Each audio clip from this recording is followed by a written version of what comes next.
Buenas tardes, jóvenes, ¿cómo están? Vamos a comenzar entonces con lo que continúa, que era la parte de ver algunos videos si se puede, y más que nada también lo relacionado a las reacciones químicas, ¿no? Que tiene que ver con el balance de materia. Entonces, el balance de materia es clave y fundamental en los cálculos geométricos, ¿no? Entonces, pero para eso primeramente hay que saber balancear ecuaciones, lógicamente, ¿no? Vamos a continuar entonces con el desarrollo conforme al aula virtual, ¿no?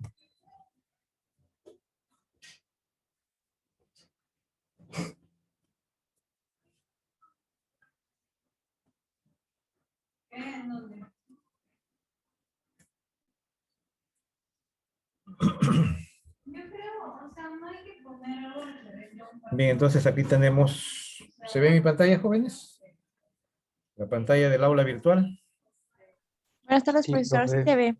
Sí, se ve. Gracias. Bruno. Buenas Sí, tardes. se ve. Bien, entonces ustedes están viendo, en este caso, estamos viendo algo que todavía no hemos desarrollado. Habíamos visto ya la parte de fuerzas intermoleculares. Hay que tener en cuenta también hay que tener en cuenta pues los estados de la materia, ¿no? Entonces repasando este video, a ver.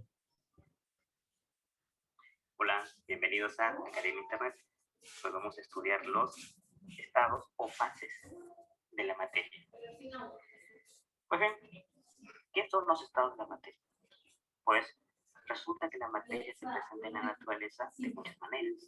Estas formas de presentarse son los estados de agregación de la materia. Los más conocidos son el estado sólido, líquido y gaseoso. Cada uno tiene sus propias características. Por ejemplo, vamos caminando por aquí y nos damos cuenta que el suelo que pisamos es sólido, el agua del océano es líquido y el viento es gaseoso.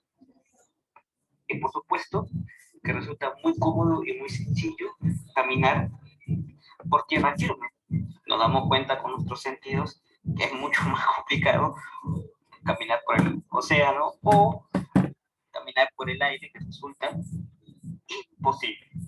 Sin embargo, en el universo existen otros estados que plantean nuevos retos a nuestra inteligencia. A continuación vamos a estudiar esos 4 estados: sólido, gaseoso y plasma. Bien, los sólidos tienen forma y volumen constantes.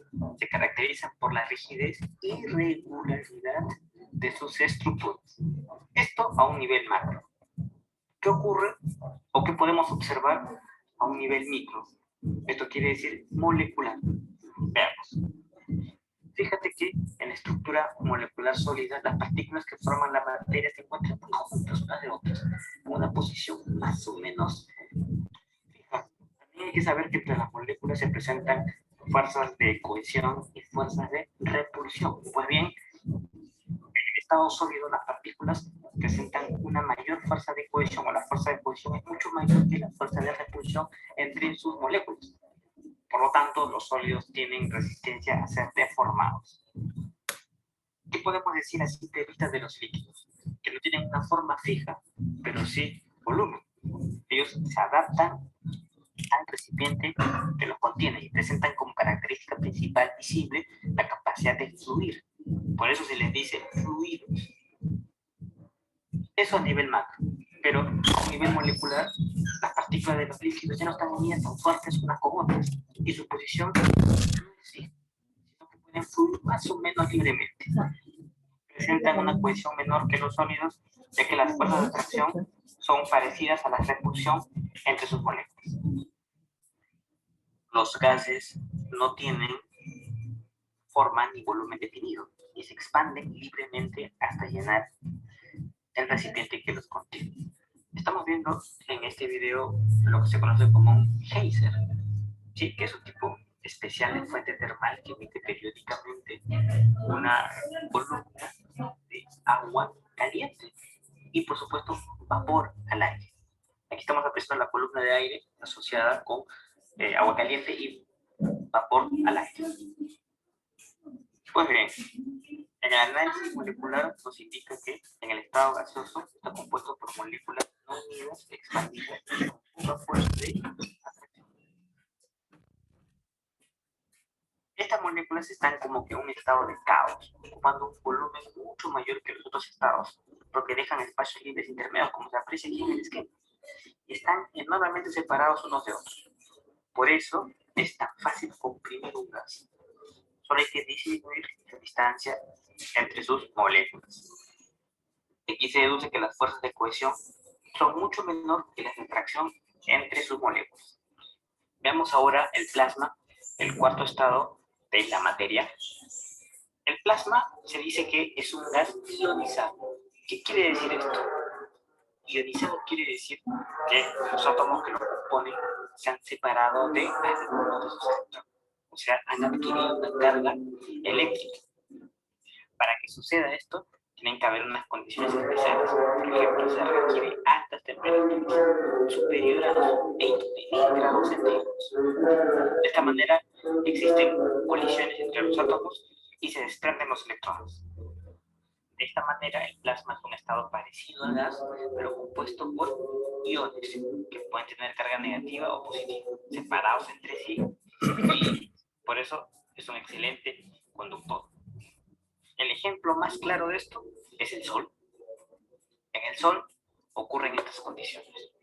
Por eso podríamos decir que el Sol, como todas las estrellas, es una enorme bola de plasma, de densidad y temperatura muy altas.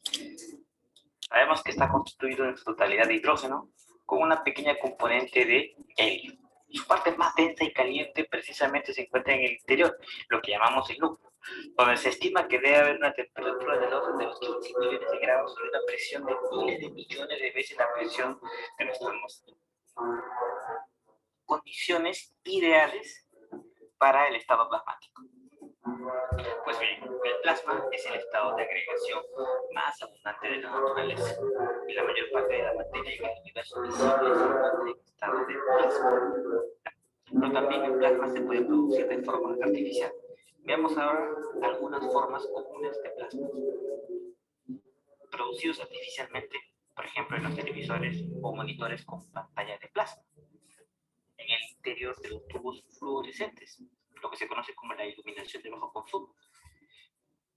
En la materia expulsada para la propulsión de cohetes, ¿sí? En los reactores de fusión, en fin. También plasmas terrestres, por ejemplo, los rayos durante una tormenta, la ionosfera, el fenómeno de la aurora boreal. Los plasmas más abundantes, los plasmas espaciales, ya habíamos hablado del Sol y otras estrellas, los vientos solares, las nebulosas, en fin. Bien, aquí tenemos un pequeño resumen. Hemos preparado un cuadro con las principales características de los 4 estados de la materia, los que hemos estudiado, ¿sí? De acuerdo a un análisis molecular. Fíjate en sólido cómo se encuentran sus moléculas, en el líquido cómo se encuentran las moléculas, en el gas y en el plasma, que es un gas ionizado. Aquí están los iones, las partículas cargadas. Entonces, ¿qué se puede apreciar a simple vista? Por ejemplo, que acá hay un orden entre sus partículas, acá hay cierta libertad de movimiento. Aquí es caótico en el gas y el plasma. Movimiento. En el caso de la compresión, esto es compresible. Por tal que este va a ser muy compresible. Sí, porque hay demasiado espacio entre sus moléculas. Aquí hay muy poco espacio. Estas partículas son muy pequeñas, por eso que no se puede, su nivel de compresión es bajo. Aquí es pequeño y aquí es muy alta la distancia. Bueno, la forma determinada, si lo habíamos visto, es indeterminado. Fíjate que el líquido se adapta al recipiente que lo contiene. En cuanto al flujo, este no fluye, estos son fluidos.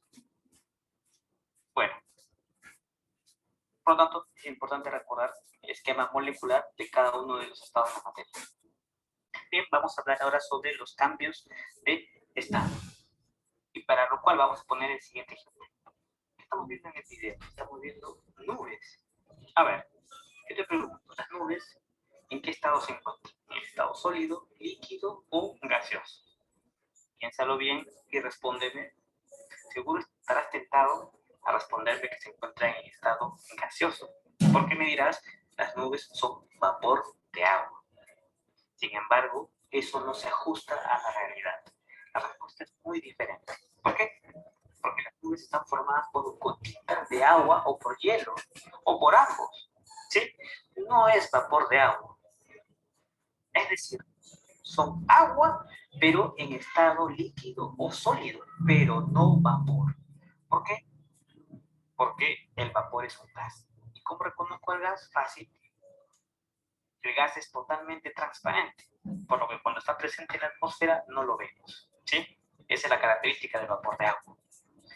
Por lo tanto, la formación de una nube que sí vemos, podemos apreciar con nuestros sentidos, tiene su origen precisamente en que el vapor se condensa. Esto significa que el agua deja de ser gaseosa y pasa a líquido, al transformarse en las pequeñas gotitas que habíamos mencionado, que forman las nubes. Eso es lo que significa un cambio de estado, pasar de estado gaseoso a estado líquido. Veamos.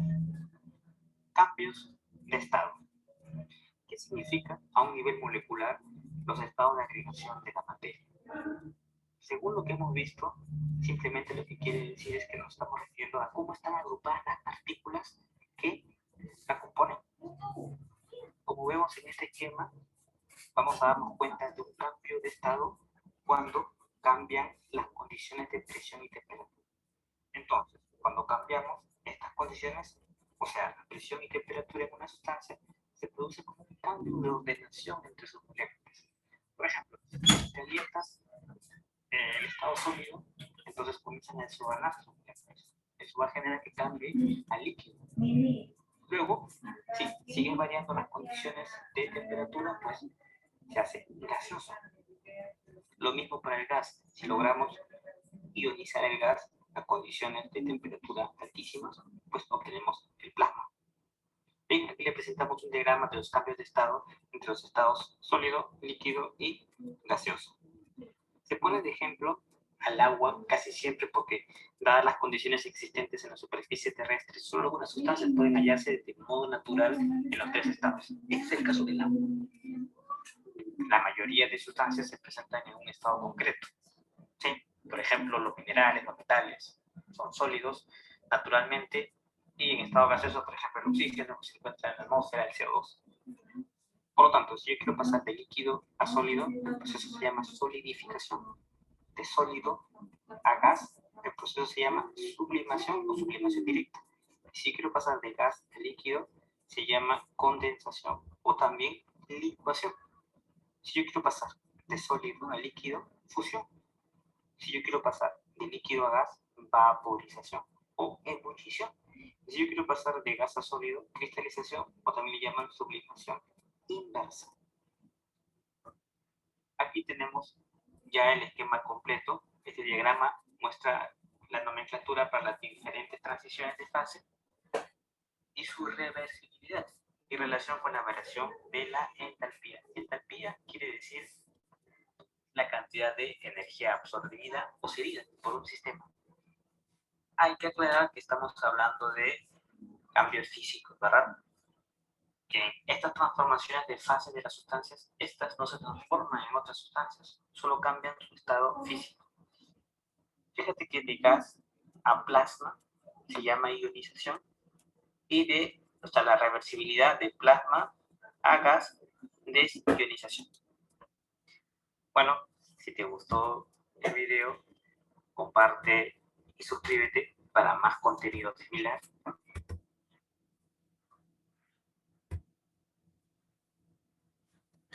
Bien, bueno, ya visualizaron entonces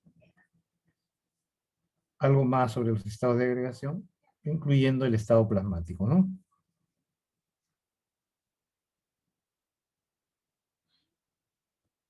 Ahí tienen algo más que pueden ver sobre el agua, la importancia que tiene el agua cuando se prepara para se utiliza para las soluciones, ¿no?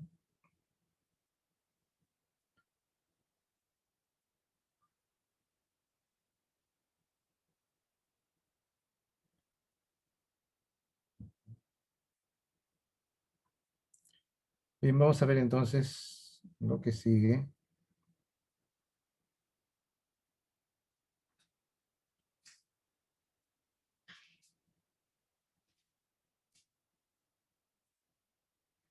De reacciones químicas, ¿no?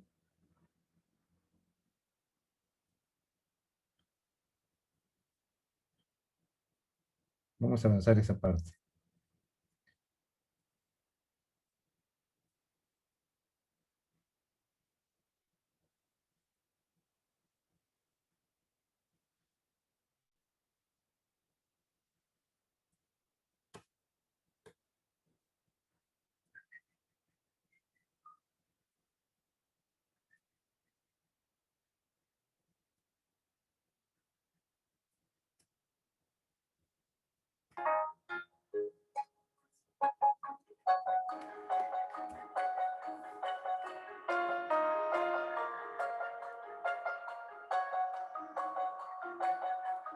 ¿Has observado cómo las frutas cambian de color luego de haber transcurrido un tiempo? ¿Cómo distingues de que un producto alimenticio se ha descompuesto? ¿Has inhalado involuntariamente los gases de combustión de los automóviles? ¿Por qué algunas estatuas terminan deformándose al recibir lluvia de forma constante? ¿Sabes cómo es que se produce el queso y el yogur? ¿Tienen algo en común estos fenómenos? Esta y más preguntas resultan de observar nuestro entorno, puesto que las reacciones químicas ocurren continuamente en los automóviles, en la cocina, los laboratorios e inclusive en nuestro cuerpo. Cuando una sustancia experimenta un cambio químico, participa en una reacción química. Una vez que la sustancia ha reaccionado, ya no tiene la misma naturaleza, es decir, que existe una transformación de la materia debido a que las sustancias iniciales cambian o se transforman en otras sustancias con propiedades diferentes, por tanto, produciendo la formación de nuevas sustancias. Aunque te sorprenda que una sustancia pueda experimentar un cambio y transformarse en otra, todo el tiempo están ocurriendo reacciones químicas a tu alrededor. Por ejemplo, la herrumbre que se produce en un pedazo de hierro o la ceniza y el humo resultantes al quemarse un cerillo. Hay muchas señales que indican que se han llevado a cabo reacciones químicas, aunque ninguna de ellas por sí sola prueba que ha ocurrido un cambio, porque algunos cambios físicos implican uno o más cambios observables. Examina la papa y determina qué indicios tienes que buscar de las reacciones químicas. Si sabes qué señales debes buscar, puedes determinar si ha ocurrido o no una reacción química. Muchos medicamentos se presentan en forma de comprimidos efervescentes que se disuelven rápidamente en agua, desprendiendo dióxido de carbono. Esta es una reacción química que suele tener entre el ácido cítrico y el bicarbonato de sodio, formándose de dicha reacción citrato de sodio, agua y dióxido de carbono. Por lo tanto, en esta acción hemos identificado que una señal de que ha ocurrido una reacción química es el desprendimiento de un gas, el dióxido de carbono. Tal como sucede al hacer reaccionar típicamente ácido acético con hidrógeno carbonato de sodio, es decir, vinagre con polvo de hornear, el cual es notable al colocar un globo en la boca de un recipiente y observar cómo éste se infla.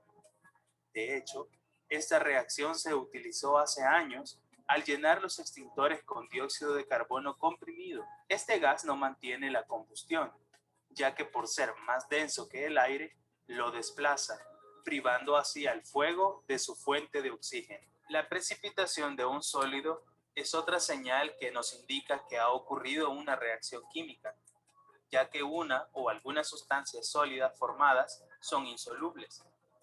Si observamos con detenimiento la reacción química de la enzima quimosina y la caseína, la proteína presente en la leche, notaremos que se forman dos fases.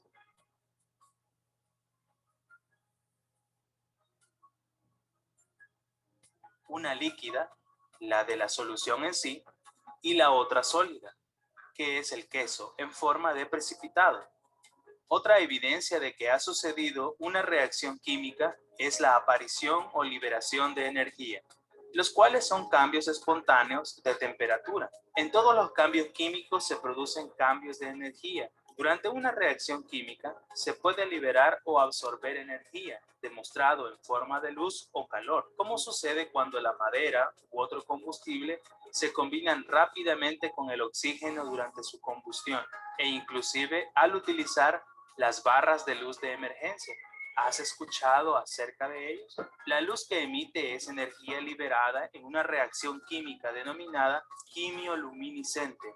Si la barra se dobla, se rompe una delgada ampolleta de vidrio que hay en su interior de un agente oxidante, la cual está bañada con otra solución que contiene un pigmento fluorescente. Al entremezclarse ambas soluciones, se inicia la reacción y en consecuencia la liberación de energía lumínica. Con anterior observaste cómo al banano gradualmente le aparecían manchas café a medida que se descomponía. Este cambio de color es otra señal que indica la aparición de una o varias sustancias nuevas a las que habían inicialmente, tal como sucede en las hojas de los árboles, que cambian de color debido a la descomposición de los pigmentos, o cuando pierden el color verde algunas verduras y hortalizas cuando se hierven.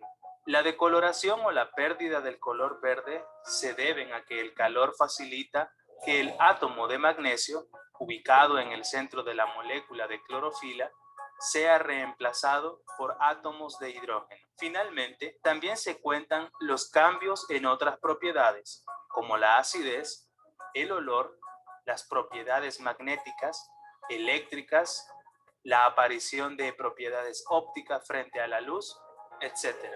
Una reacción química implica más de lo que puede determinarse solo por observación. Por lo tanto, los químicos representan los cambios que ocurren en una reacción mediante ecuaciones químicas, a través de fórmulas y símbolos. Las ecuaciones químicas se dividen en dos grandes partes, en reactivos y productos. Los reactivos son las sustancias que reaccionan y se escriben a la izquierda de la flecha, mientras que los productos son las sustancias que se producen y se ubican a la derecha de la flecha. En las reacciones más simples solo participan un reactivo y un producto, pero en ciertas reacciones participan varios reactivos y productos. El signo más se lee reacciona con. La flecha separa reactivos de productos y dan el sentido de la reacción, y se lee produce. Sobre la flecha se pueden detallar algunas condiciones bajo las cuales se lleva a cabo la reacción química. Por ejemplo, un triángulo significa calor, por lo que los reactivos deben ser calentados para que se efectúe la reacción. La letra P significa que se debe aplicar presión a la reacción, y en algunas ocasiones se necesitan catalizadores, por lo que se colocan sobre la flecha. La doble flecha indica que la reacción puede ser reversible. En los productos se puede utilizar la flecha con sentido hacia arriba para indicar que la sustancia que se produce se desprende en forma de gas, mientras que en sentido hacia abajo refleja que la sustancia que se forma es insoluble o se produce un precipitado. También es importante determinar el estado físico de los reactivos y productos. Para indicar el estado de las sustancias, se ponen después de las fórmulas químicas, entre paréntesis, el símbolo S para referenciar el estado sólido, la letra L para líquido y la letra G para gaseoso.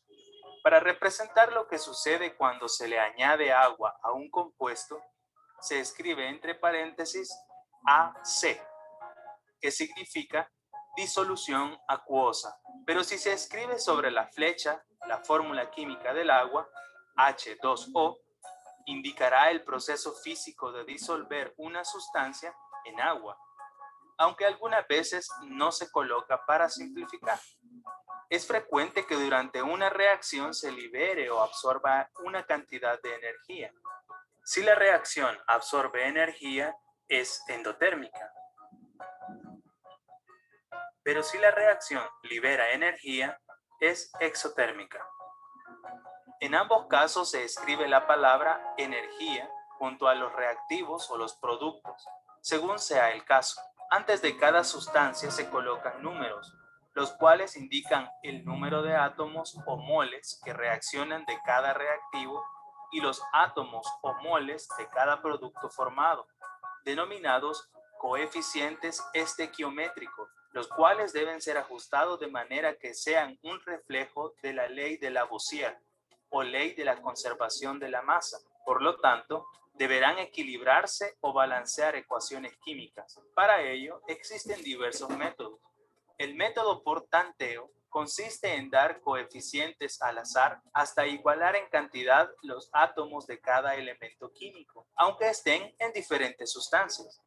Retomemos la ecuación química global de la fotosíntesis, o mejor dicho, uno de sus procesos, la síntesis de la glucosa. Tal como se ha escrito, vemos que en el primer miembro de los reactivos hay un carbono, mientras que en el de los productos hay 6. A la izquierda hay 2 hidrógenos y a la derecha hay 12. En los reactivos hay 3 oxígenos y en los productos 8.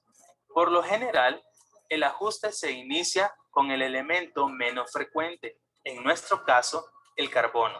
Para ajustar el carbono, podemos añadir 5 moléculas de dióxido de carbono en los reactivos. Al contar el número de átomos de cada tipo, veremos que es igual al principio y al final.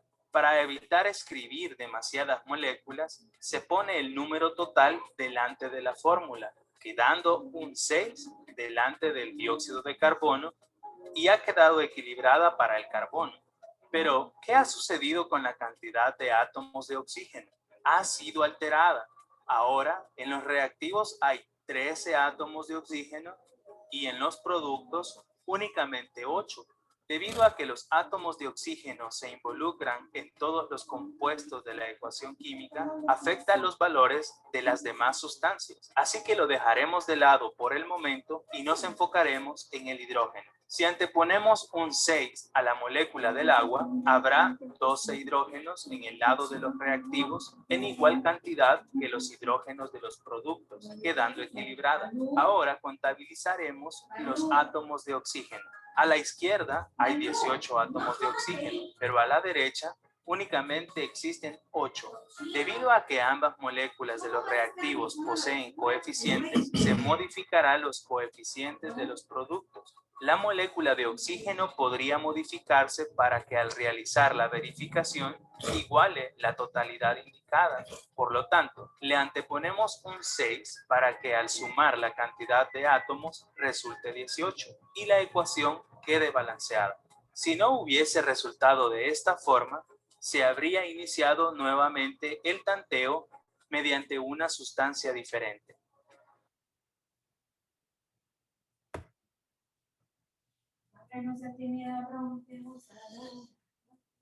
Bien, entonces han visualizado las reacciones químicas, así de manera general, que está en la vida cotidiana.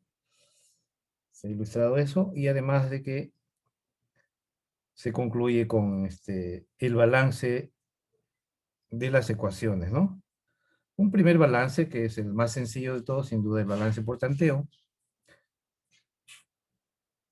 que es una de las partes correspondientes a la ley de la conservación de la materia, ¿no? Bien, entonces veamos esta parte de acá.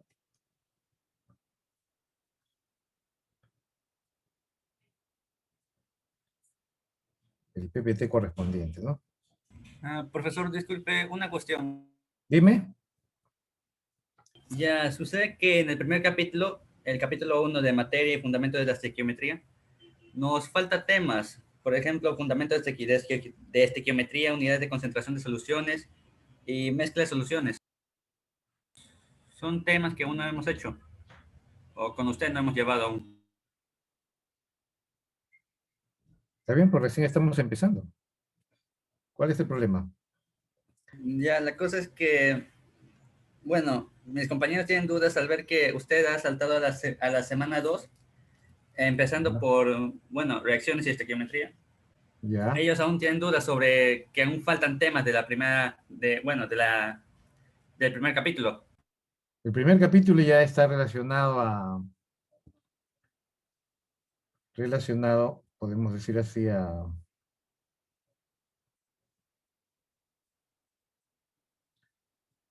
los fenómenos, ¿no? A las propiedades y a los fenómenos. Bien, vamos a ver lo que hay en el aula virtual, ¿está bien?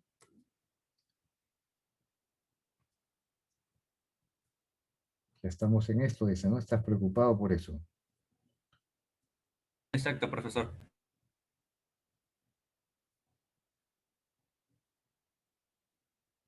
Esto ya hemos visto. Materia, clases y propiedades, ¿no?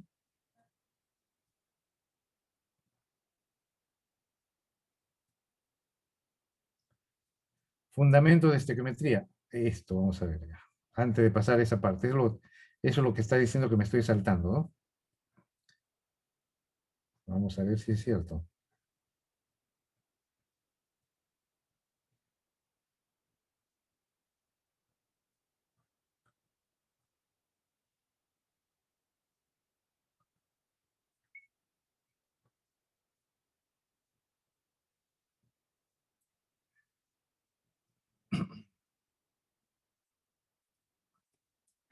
Bien, esto es lo que me estaba salteando, ¿no? Pero eso no quita todo lo que hemos visto, que también se complementa con la parte de fenómenos, ¿no? Por si acaso. Entonces, vamos a compartir.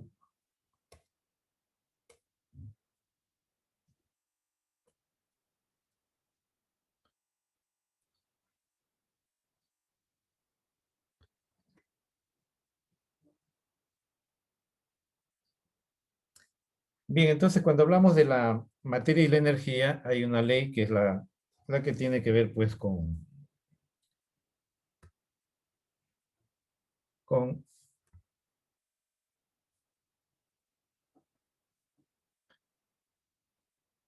¿está bien?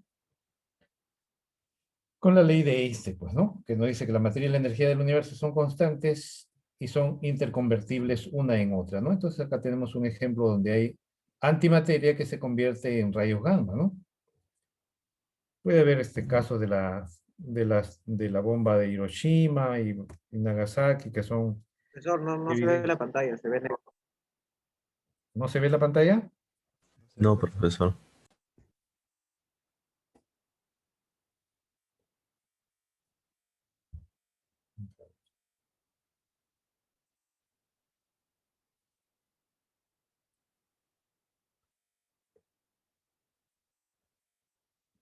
Bien, vamos a ver eso entonces. Se había abierto doble.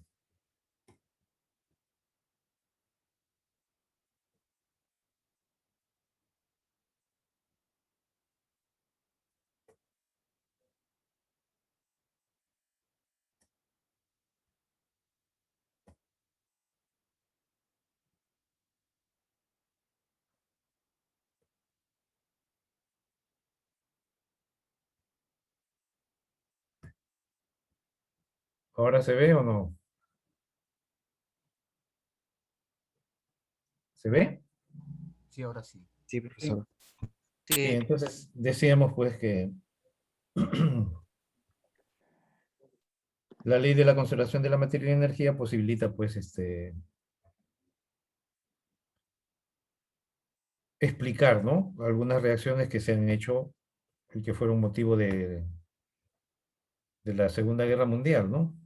En el caso de Japón, en Hiroshima y Nagasaki, donde gracias a los conceptos de Einstein, entonces se diseñó la bomba atómica en Estados Unidos, se hicieron ensayos en los desiertos, y luego, antes de lanzarla, la empaquetaron a la bomba atómica de uranio, y de esa manera, pues, destruyeron una nación que, bueno, todavía hay gente que tiene con las secuelas de la radiactividad, ¿no? Que ya es por reacción nuclear, ¿no? Esa no es una reacción química, pues, ¿no? Primero fue en Hiroshima y luego en Nagasaki, ¿no? Pero también la energía se puede convertir en materia, ¿no? ¿Está bien? Es lo que vemos ahí. la energía se puede convertir en materia, también relacionado con las reacciones nucleares, ¿no? Si una radiación electromagnética pasa cerca de un centro que se desintegra, entonces se va a producir, en este caso, a partir de un rayo gamma, ¿no? Esto es una emisión gamma, se convierte en igual número de electrones e igual número de positrones, ¿no? ¿Está bien? Recuerden que al comienzo este es un sistema neutro, y por lo tanto, también el sistema final también debe ser sistema neutro, ¿no? Lo que significa que el número de protones, o positrones, disculpen, debe ser igual al número de electrones, ¿no? ¿Está bien? A los dos les llamamos antimateria, porque si reaccionan entre ambos, ambos se pueden anular, y al anularse, generan solamente energía, ¿no? Energía electromagnética. El átomo, como lo vemos, es una nube electrónica. Esa es la foto del átomo de hidrógeno, ¿no? Entonces es una fotografía y ya sabemos que el átomo de hidrógeno pues solamente tiene, ¿qué cosa? Tiene un electrón nada más, pues, ¿no? ¿Está bien? Tiene solamente un electrón. ¿Y qué cosa estamos viendo ahí? El movimiento del electrón alrededor del núcleo atómico. Y por eso están esos puntitos brillantes, ¿no? Donde el espacio donde se mueve el electrón le llamamos orbital o nube electrónica. ¿Está bien?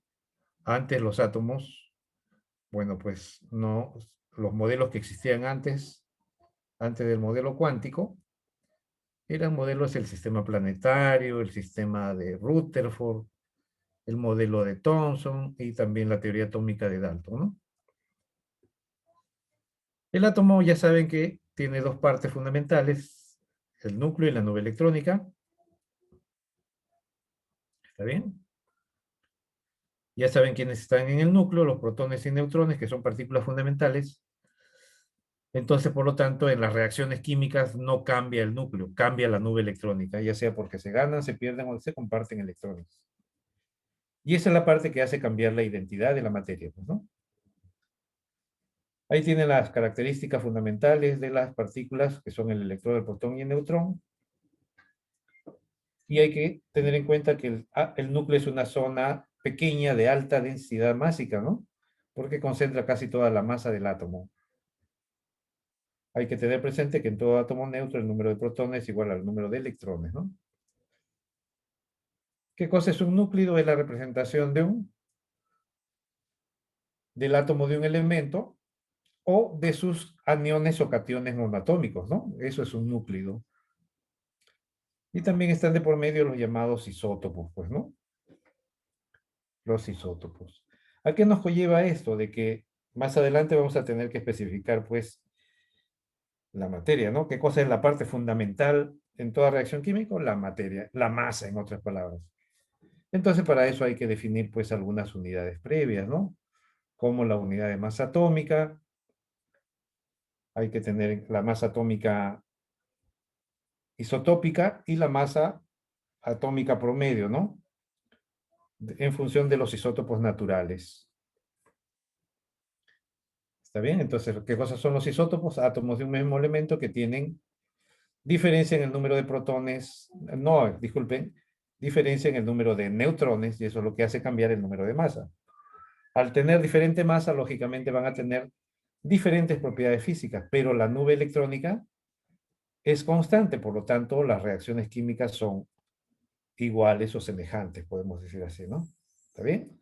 Algunos elementos no tienen isótopos, por ejemplo, el flúor, el helio, el berilio, no tienen isótopos, el sodio. Estos son elementos monoisotópicos, ¿no? ¿Está bien? Entonces ya se sabe que el átomo es muy pequeño. Ahí tienen las unidades. Entonces, ¿cómo se define la masa de un átomo? Está en función de la unidad de masa atómica, que es la 12ª parte del isótopo de carbono 12, ¿no? El isótopo más abundante. Antes era el oxígeno. Se cambió por el carbono porque forma mayor cantidad de compuestos que el oxígeno. Entonces, una UMA tiene una masa absoluta de 1,66 por 10 a la menos 27 kilogramos, pues, ¿no?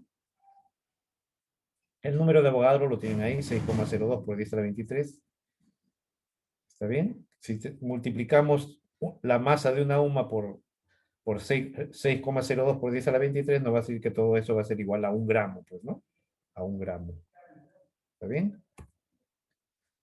Ahora, lo que les decía también, ¿cómo se determina que la luz no tiene masa? Es por la acción con el campo magnético, ¿no? Entonces, debido a que la materia tiene masa, entonces se desvía por el campo magnético, y esa propiedad de la materia frente al campo magnético, ese comportamiento de la materia frente al campo magnético, hace posible determinar en un espectrómetro de masas las abundancias relativas de los isótopos, ¿no? En esta parte, ¿no? Acá esto se supone que tiene también un contador, pues, ¿no? Un contador de átomos, ¿no? ¿Está bien? Tiene un contador de átomos isotópicos, ¿no? Y de esa manera, eso conlleva al porcentaje de abundancia relativa, ¿no? ¿Está bien? El carbono, por ejemplo, ahí están viendo dos isótopos. El primero tiene una abundancia de 98,892. Eso es variable, depende de lo que es textos. Algunos textos mencionan 3 isótopos naturales del carbono. Acá estamos viendo que esta diapositiva nos está mostrando solamente 2, ¿no? El oxígeno, tienen también ahí 3 isótopos naturales, y vemos ahí que el más abundante, ¿quién es? Es el de menor número de masa, ¿no? Que es lo general, pero no siempre, ¿no? No siempre va a ocurrir así. La masa isotópica relativa es aquella que resulta de comparar la masa de un isótopo con respecto a la unidad de masa atómica, ¿no? Entonces, a esa masa isotópica relativa, a veces la representamos en UMAS, o simplemente no indicamos ningún número, ¿no? Si queremos obtener la masa absoluta de un átomo que está expresada en UMAS, entonces a la UMA simplemente la reemplazamos, ¿no? Reemplazamos ese número, lo multiplicamos por el número, por la UMA, ¿no? Y tenemos la masa absoluta. Ya cuando se trata de la masa atómica promedio, lo que ahora llamamos, lo que antes se llamaba peso atómico, entonces ese peso atómico es el promedio ponderado, considerando las abundancias relativas, ¿no? ¿Está bien? Así, por ejemplo, tienen ahí el caso de los isótopos del magnesio, ¿no? Donde multiplicando, una cosa es el número de masa, esto de acá, recuerden, esto es A, ¿está bien? Y otra cosa es la masa isotópica, ¿no? La masa isotópica que ya resulta de la comparación con la UMA, pues, ¿no? Ahora, si multiplicamos la masa isotópica relativa con el porcentaje de abundancia, vamos a tener, y lo dividimos entre 100, vamos a tener la masa atómica promedio, que es lo que se tabula, en la tabla periódica, ¿no? ¿Está bien? Ahora también tenemos las moléculas. Ya sabemos que las moléculas son representativas ¿de quién? De los compuestos. ¿Qué indican? Una molécula indica la cantidad de átomos de cada elemento que se combinó para formar una unidad molecular, ¿no? ¿Está bien?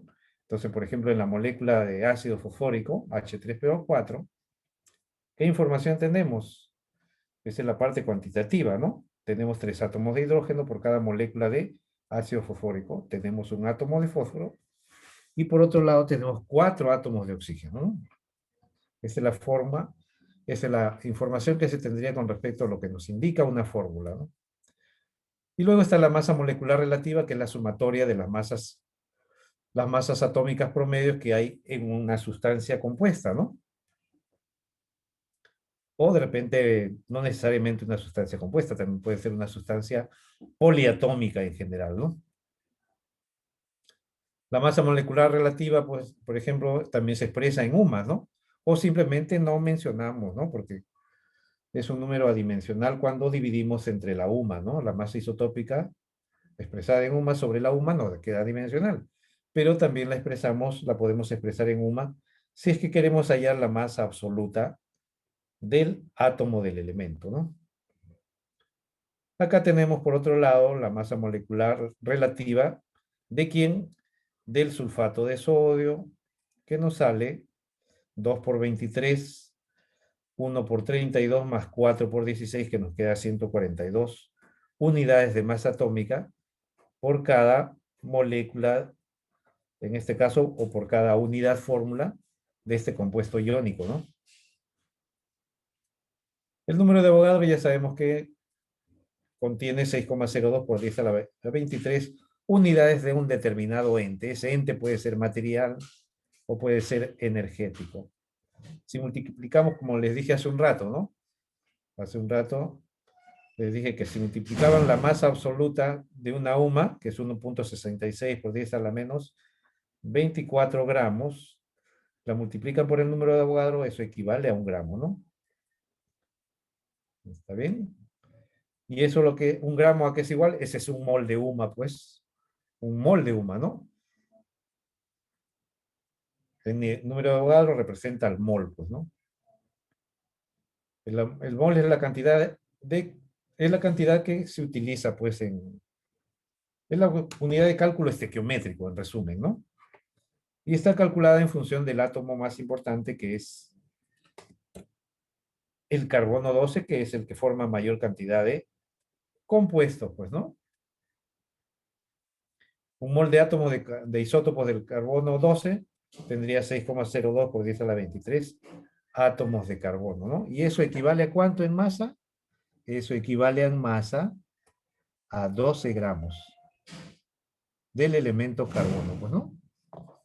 ¿Está bien? Sería así. El mol también tiene su cumpleaños. ¿Cuándo es el cumpleaños del mol? El cumpleaños del mol es el 23 de octubre. Por eso es que la mayoría de eventos de química, biología incluso, se desarrollan en octubre, ¿no? En octubre. La mayoría de eventos, si ustedes se dan una repasada por la mayoría de eventos congresales, conferencias o ponencias se desarrollan en el mes de octubre, casualmente en homenaje al mol, ¿no? Que es la unidad de cálculo fundamental en la estequiometría. Y aquí tienen, pues, los 10 mandamientos del mol, que se supone que ustedes también deben saber manejar, pues, ¿no? Entonces ahí uno del primero nos dice, no uses en vano el número de Avogadro, ¿no? Si no sabes el significado del término mol, entonces no lo utilices, pues, ¿no? ¿No? Si no sabes utilizarlo, no puedes, el término mol, no, mejor no lo utilices. El tercero es no asesines al mol, ¿no? No mates al mol. Y etcétera, etcétera. Ustedes pueden hacer toda la traducción como ustedes se supone que han entrado sabiendo inglés. Entonces, de repente se me ocurre ponerle eso y traduzca esto, pues, ¿no? Le pongo un artículo, un mandamiento en una práctica, de repente, o examen. ¿Está bien? Entonces, el mol, y otra cosa es la masa molar. ¿Qué cosa es la masa molar? La masa es la masa correspondiente a un mol de átomos de un elemento o la masa de un mol de moléculas. Y se expresa, pues, en gramos por mol, ¿no? Entonces acá tienen algunos ejemplos, pues, ¿no? Entonces, un mol de átomos de carbono, tiene una masa molar, entonces equivale a una masa molar de carbono que es igual, esto expresado en gramos por mol, ¿no? Y esto sería 12 gramos por mol de átomos, ¿no? Entonces así si me dicen un mol de átomos de la masa molar, me dicen la masa molar del sodio, entonces eso sería igual a ¿qué? A la masa atómica relativa promedio del sodio expresado en gramos por mol, ¿no? Expresado en gramos por mol, que sería en este caso igual a 23 gramos por mol, ¿no? Y si fuera de repente la masa molar del ácido fosfórico, masa molar del ácido fosfórico, H3PO4, entonces eso es igual a la masa molecular relativa expresada en gramos por mol, ¿no? Y que nos daría, en este caso, 98 gramos por cada mol, ¿no? A eso le llamamos la masa molar. De tal manera que el número de moles, ¿a qué es igual? Este es el número de moles. ¿Cómo se calcula? Sabiendo la masa que está en gramos sobre la masa molar, ¿no? La masa, esto en gramos, y esto debe estar en gramos por mol. De tal manera que esta unidad, este N, este número de moles sale en moles, ¿no? Entonces recuerden que siempre un número va acompañado de una unidad. Así que si es que ustedes en sus prácticas que son desarrolladas ponen el número, pero no ponen la unidad, entonces esa respuesta no tiene sentido físico, ¿no? Y al no tener sentido físico, la nota es 0, pues, porque te olvidaste de poner las unidades, ¿no? Así de simple, ¿no? Entonces, un ingeniero tiene que ser justo y preciso, ¿no? Con todo lo que se requiere mostrar en un resultado, ¿no? ¿Está bien? Entonces, masa molar del sulfato de sodio sería la masa molecular relativa expresada en gramos por mol, que sería 142. Ustedes calculen el resto, ¿no? El número de moles en la masa entre la masa molar. Esto también puede expresarse como si fueran moléculas. El número de moléculas, de repente nos dan el problema en moléculas, sobre el número de Avogadro, ¿no? El número de Avogadro. Esto debe estar en moléculas, esto en moléculas, y esto debe estar en moléculas por mol, ¿no? En moléculas por mol. Por mol. De tal manera que acá, ¿qué cosa me va a quedar? Moléculas y moléculas se cancela y me queda la unidad mol, pues, ¿no? Esto siempre debe estar en moles, ¿no? Pero también pudo haber sido en átomos, ¿no? Dependiendo entonces de la sustancia que tengamos, ¿no? De repente no me dan la masa, de repente me dan el número de átomos de un elemento. ¿Y acá qué cosa tengo que poner? Acá tengo que poner también el número de Avogadro expresado en átomos, ¿no? Esto debe estar en átomos del elemento, y esto debe estar en átomos, átomo por mol, ¿no? De tal manera que siempre la unidad que va a salir va a ser en moles, ¿no? Un número acompañado de su unidad correspondiente, ¿no? ¿Está bien? Bien, entonces acá cuando ya hablamos de las mezclas son homogéneas o heterogéneas, ¿no? En una mezcla los componentes conservan sus propiedades y pueden separarse por métodos físicos. Entonces, dependiendo del tamaño de las partículas, los sistemas dispersos se clasifican en soluciones, ¿no? Las soluciones verdaderas, entonces acá estamos hablando de soluciones verdaderas,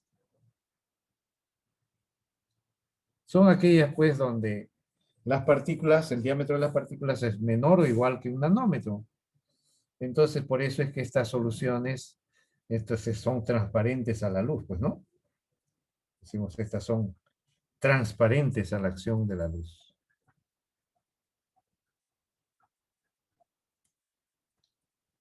Las partículas dispersas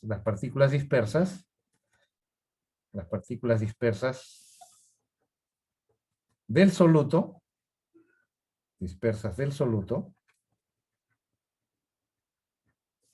atraviesan los poros de los filtros, ¿no? Atraviesan los poros de los filtros, ¿no? Entonces, por acá, esa es la característica de las soluciones verdaderas, ¿no? Que ya saben que están en fase líquida y en fase solución, en fase gaseosa, ¿no? En mezclas líquidas y en mezclas en fase gaseosa. Y los coloides tienen un rango de, en otra palabra, estos se separan, ¿cómo se separan se separan? Solamente se separan por por membranas, ¿no? Por membranas.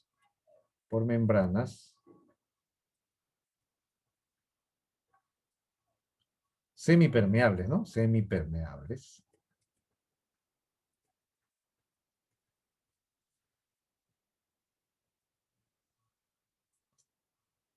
Entonces, ¿cómo se llama ese proceso de separación que utilizamos membranas? Se llama diálisis, pues, ¿no?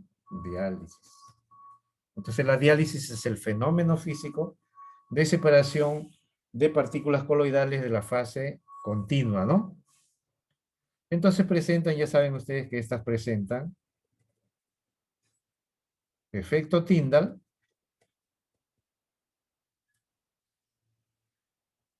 y movimiento browniano, ¿no? Entonces acá estas ya no son soluciones, pues esto ya es un sistema heterogéneo, ¿no? Y movimiento browniano.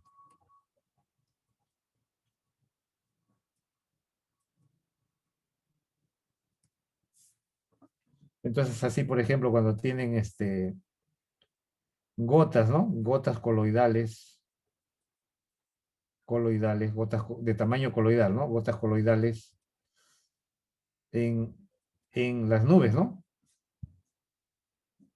En el aire. Entonces acá van a tener varias cosas, ¿no? Gotas coloidales de agua, gotas coloidales de agua en el aire. ¿Y eso qué cosa nos da? Eso nos puede dar, pues, dependiendo, pues podemos tener niebla o podemos tener neblina, ¿no? Niebla o neblina. ¿Y qué cosa es? ¿Qué son ambos? Ambos son lo que decimos un aerosol, pues, ¿no? Este es un aerosol. ¿Está bien? Un sistema coloidal llamado aerosol, pues, ¿no? ¿Está bien? Entonces, así de esa manera ustedes ya, esto ya lo pasaron, así que ustedes ya conocen cómo es el humo, cómo es una pasta dental, la mantequilla, un queso, ¿no? Entonces ustedes ya, eso ya lo dominan, entonces van a repasar simplemente y hacer su cuadrito, pues, de fase dispersa, fase dispersante, nombre del sistema y el ejemplo correspondiente, ¿no? Entonces las partículas coloidales, gracias al efecto Tyndall, entonces, ¿qué cosa es el efecto Tyndall? El efecto óptico que hace que el sistema coloidal se vea turbio, opaco o translúcido frente a la acción de la luz, ¿no? Eso es lo que llamamos efecto Tyndall. Es un efecto óptico de dispersión y reflexión de la luz, que no la tienen las soluciones, pues, ¿no? Porque las partículas en una solución son tan pequeñas que su tamaño no es adecuado para reflejar ni dispersar la luz, ¿no? Por eso las soluciones verdaderas son transparentes, ¿no? Son transparentes a la acción de la luz. En cambio, los coloides o son turbios, o son opacos, o son translúcidos, ¿no? Se puede visualizar el haz de luz en un coloide. Y además, las partículas coloidales están en suspensión indefinida, o sea, en otras palabras, no caen al fondo del recipiente casualmente por el movimiento browniano que impide la sedimentación, y el movimiento browniano es un efecto cinético, ¿no? De las partículas coloidales al interaccionar con la fase continua, ¿no? Ese efecto cinético impide, pues, que haya sedimentación o precipitación, que sí lo habría en las llamadas suspensiones, ¿no? Que son tan grandes que ya superan el tamaño de los 1000 nanómetros y, lógicamente, va a ser posible, en este caso, que sedimenten o si tienen menor densidad que el solvente, se van, o que la fase dispersa o continua, se van a la superficie, ¿no? Se separan en dos fases, ¿no? ¿Está bien? Entonces, ya tenemos eso. Como los sistemas que ustedes conocen, ¿no? Ya esto ya lo conocen, ya saben que el componente menor proporción de masa o volumen se llama soluto en las soluciones. El componente en mayor proporción de masa o volumen se llama solvente o disolvente, decimos por su capacidad de disolver a los solutos, ¿no? Que pueden ser varios. Toda solución solamente tiene un solvente, ¿no? Pero puede tener dos o más solutos. ¿Está bien? Entonces las suspensiones son sistemas opacos, ¿no? Son sistemas opacos, porque reflejan la luz, pues, ¿no? Sin sistemas opacos. Opacos,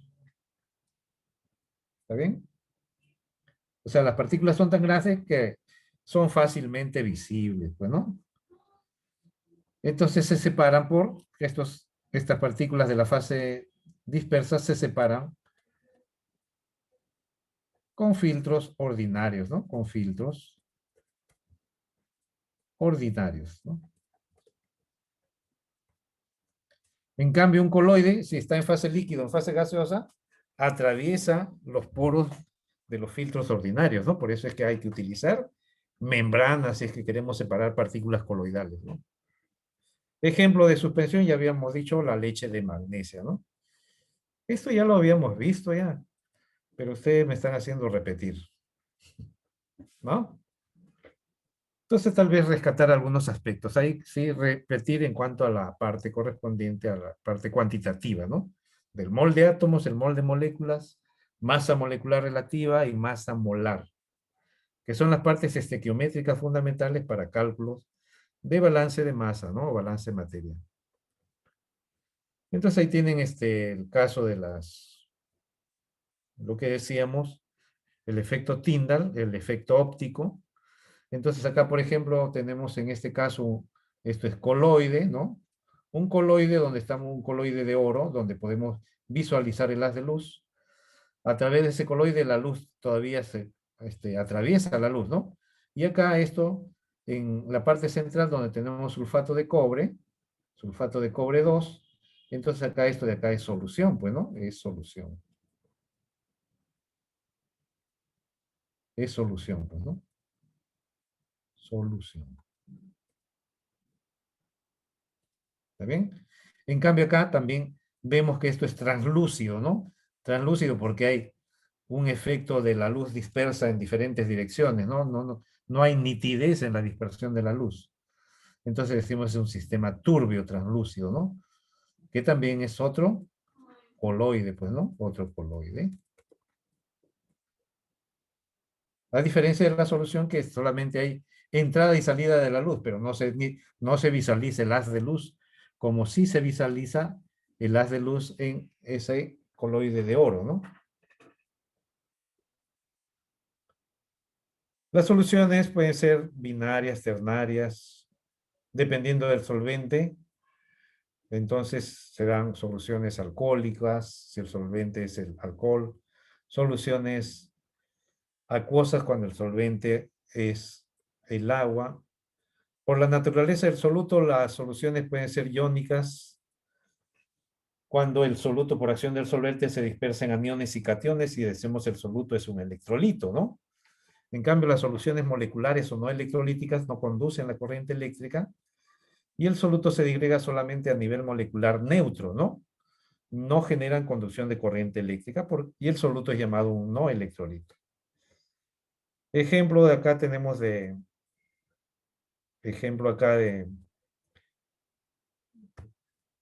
que tenemos proceso de disolución del cloruro de sodio, ¿no? Entonces, ¿por qué se forma la solución? ¿Cuál sería la respuesta que me darían ustedes?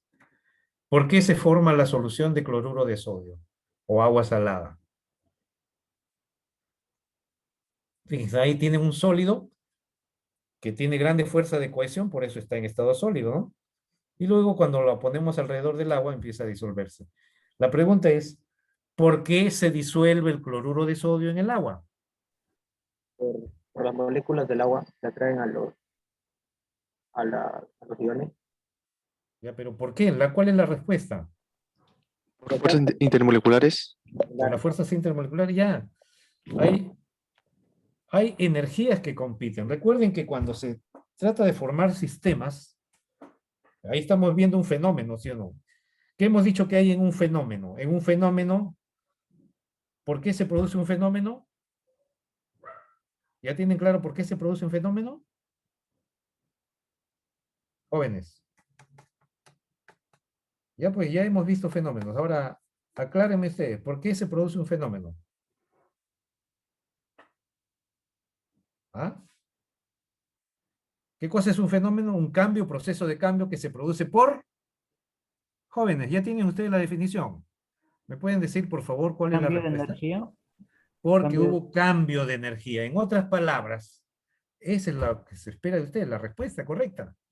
Porque hay cambios de energía. Entonces, ahora les pregunto, ¿por qué se forma la solución? Hay energías que están compitiendo, ¿sí o no? ¿Cuáles son esas energías que están compitiendo en la formación de la solución? Hay un sólido. ¿Qué cosa hay en un sólido? ¿No? En ese sólido de cloruro de sodio, ¿qué cosa hay? ¿No? O sea, se tiene ahí todo el sólido compactado y todo esto. ¿Qué cosa hay en ese sólido? Hay lo que se llama la fuerza de cohesión, que es una energía culómbica, ¿no? Llamada energía reticular. ¿Cómo esa energía reticular con respecto a la energía del soluto con el solvente? Entonces acá hay energía reticular que corresponde al soluto, reticular, versus ¿quién? Versus la energía soluto solvente, ¿no? Esa energía soluto solvente es una interacción, que en este caso puede ser ion dipolo, ¿no? Ion dipolo del agua. ¿Cómo será esta energía para que se haya formado la solución? ¿Qué pasa con esta energía reticular respecto a la energía soluto solvente o también llamada energía de solvatación? Para que se haya formado la solución, ¿qué cosa ha ocurrido ahí? Con respecto a estos dos tipos de energía que están acá compitiendo, la 1 y la 2. ¿Quién es mayor? de solvatación. Matación. Eso. La dos. Se forma la solución porque la energía de solvatación o interacción ion-dipolo de este caso es mayor que la energía reticular. ¿Está bien? Entonces, por eso se dice, generalmente los compuestos iónicos se disuelven en el agua, pero hay otros que no se disuelven en el agua. Por ejemplo, el cloruro de plata es iónico y sin embargo no se disuelve en el agua. ¿Por qué no se disuelve en el agua ese compuesto iónico de cloruro de plata? Respuesta, jóvenes. La energía reticular es mayor que la de solvatación. Eso es lo que uno quiere de ustedes. ¿Está bien? ¿Ya me entendieron? ¿Está bien? Entonces, no porque por la interacción dipolo-dipolo se forma la solución. No, esa no es la respuesta. ¿No? La pregunta es ¿por qué se formó la solución? Ah, porque están compitiendo energías. ¿Qué cosa es la formación de una solución? Es una disolución. ¿Y en una disolución hay cambios de energía? Sí. Ahora, ¿cuáles son esos cambios de energía que están compitiendo, no? ¿Claro? Entonces acá tenemos de repente otro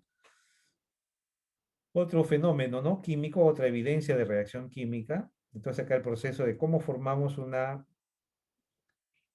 cómo vamos al laboratorio, ¿no? Si queremos preparar una solución estándar de algo, entonces ver si conduce o no conduce la corriente eléctrica, ¿no? Entonces acá estamos viendo de que el cloruro de sodio en estado sólido no conduce. Eso, ahí están los electrodos con el switch encendido, ¿no? ¿Está bien? ¿Cuándo conducirá? Ahora lo disolvemos y la solución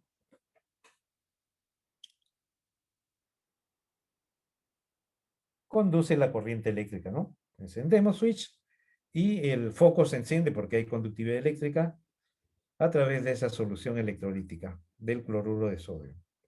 Pero también hay electrolitos que pueden ser fuertes o pueden ser débiles, ¿no? Entonces ese foco se va a encender intensamente o se enciende débilmente, dependiendo pues del sistema, pues, ¿no? Cuando haya sistemas de equilibrio, por ejemplo, ahí tienen el ácido clorhídrico, es una solución de agua al 37% en masa de ácido clorhídrico, de cloruro de hidrógeno, y eso se ioniza al 100%. Por lo tanto, lo contactamos esa solución con los electrodos y el foco se va a encender intensamente, ¿no? Porque la ionización es al 100% y por lo tanto este soluto molecular es un electrolito fuerte porque se ioniza por acción del solvente, ¿no? En cambio, si tenemos ácido acético, que es un ácido débil, Entonces ese ácido acético disperso en agua va a conducir débilmente, ¿no? Porque acá no hay una ionización total, simplemente hay una ionización parcial en donde se alcanza un equilibrio químico, ¿no? Un equilibrio ácido-base, ¿no? Podemos decir así, ¿no? Un equilibrio químico. ¿Está bien? Por eso decimos el ácido acético es un electrolito débil, ¿no? ¿Está bien? Entonces, abreviaturas empleadas en las soluciones, sol de solución, soluto de STO, soluto, STE, solvente. Lo que caracteriza una solución cualquiera es la concentración. A veces se puede hallar el número de moles, el número de equivalentes, o hay que saber la valencia también de los componentes, ¿no? ¿Qué pasa si tenemos una reacción redox? ¿No? En una reacción redox hay que saber, pues, ¿no? Las unidades de concentración, ¿no? Entonces acá, por ejemplo, ya ustedes tienen ahí las maneras. Esa unidad de concentración puede tener o no tener unidades. Por ejemplo, el porcentaje en masa tiene, el porcentaje en masa y el porcentaje en volumen, ¿tienen unidades? No. No, no, es adimensional. ¿Está bien? Es adimensional. Porque es volumen mililitros sobre mililitros, se cancela. Masa, gramos entre gramos, se cancela. Y estas otras unidades tienen unidades, ¿no? Moles por litro es lo que se lee molar, ¿no? Esto se lee molar. Molar. Se lee molar, ¿no? Se lee molar, ¿no? Se lee molar. Y el símbolo, M, ¿no? M. Ese es el símbolo. El símbolo de esa unidad, ¿no? Símbolo molar. Símbolo M. Entonces acá puedo tener 0,25 M. ¿Cómo se lee? 0,25 molar, ¿no? ¿Está bien? Es la manera de leer, pues, ¿no? 0,25 molar. ¿Está bien? Acá, cuando se habla de los números de equivalentes, el número de equivalentes, esto se lee normal, ¿no? Normal. Y su símbolo, esto equivale a poner la letra N, ¿no? Ese es el símbolo. Entonces, N significa equivalente por litro. Normal significa equivalente por litro. O de repente puede ser miliequivalente por mililitros, ¿no? Entonces, si pongo acá 0,50 normal, entonces acá esto se lee como 0,50 normal, ¿no? Y en unidades, 0,50 equivalentes por litro o 0,50 miliequivalentes por mililitro, ¿no? Luego está ya la concentración molal. Esto, ténganlo presente, es una unidad muy utilizada cuando ya queremos cuantificar el efecto de un soluto en las propiedades de un solvente, ¿no? Por ejemplo, cómo el soluto afecta al punto de ebullición, a la presión de vapor saturado o al punto de fusión, y también cómo si genera o no genera procesos de ósmosis, ¿no?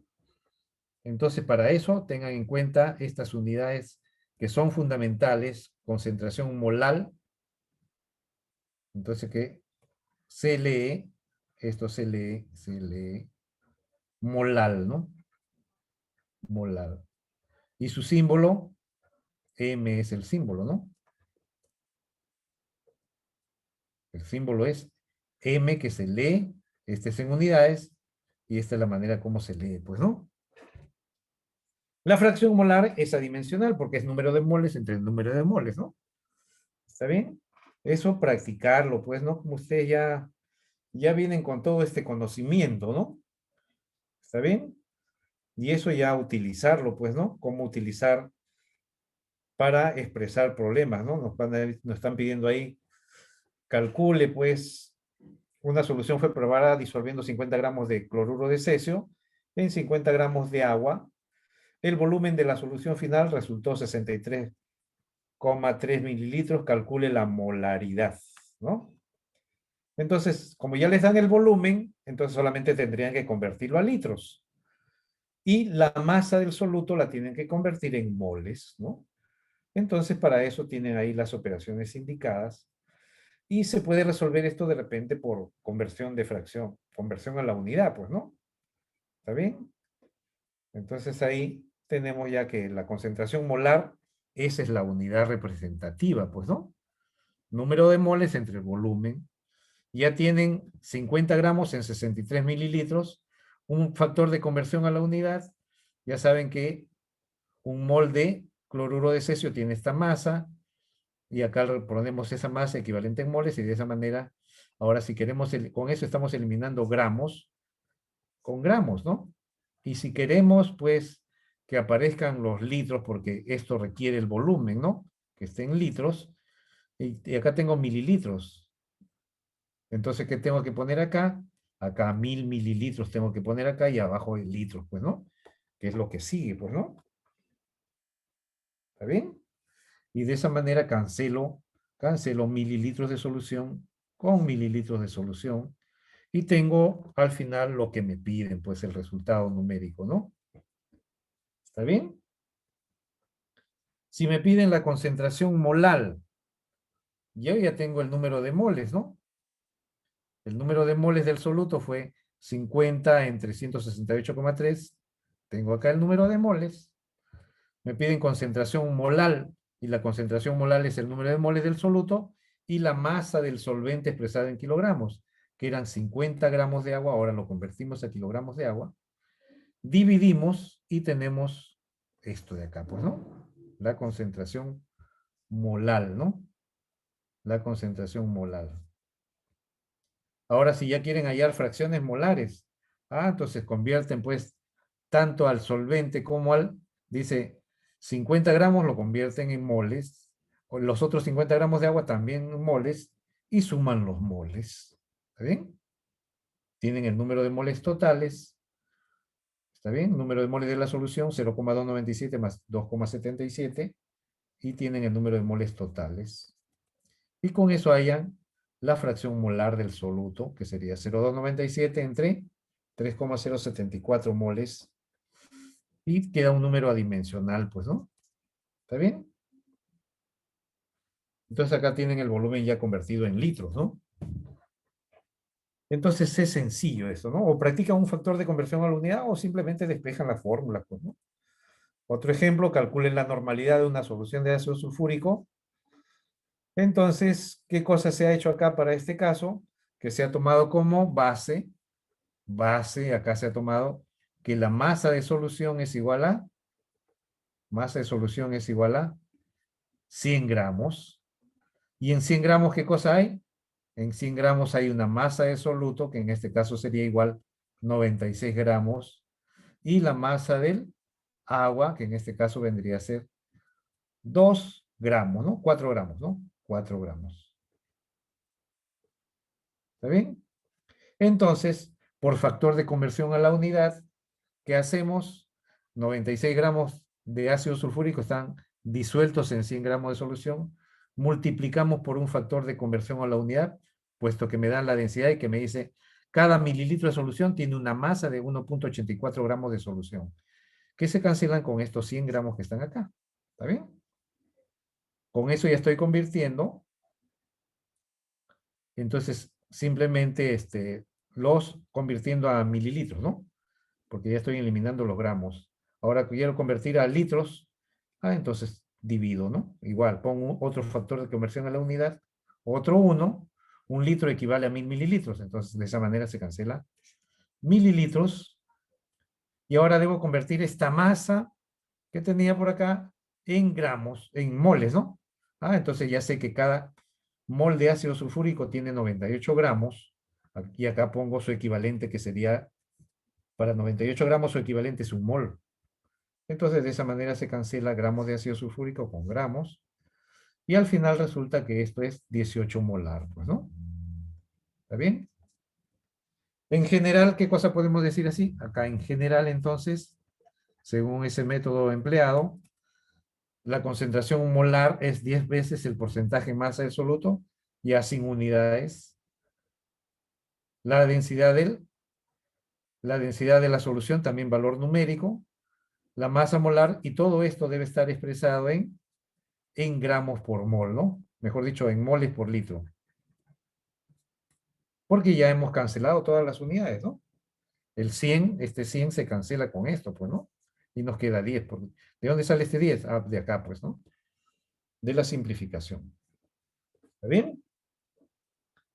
Y si me dijeran, ahora, suponiendo que la solución haya sido, pues, H12CO4, acuoso, se disoció en 2 iones H más, acuoso, más el SO4 2 menos, entonces acá tenemos valencia del ácido sulfúrico va a ser, del ácido sulfúrico, va a ser igual al estado final. Este es el estado inicial, estado 1, y acá este es el estado 2, ¿no? Estado 2 que ya no tiene hidrógenos. Por lo tanto, va a ser igual al número de hidrógenos. Al número de hidrógenos expresado en equivalentes por mol, ¿no?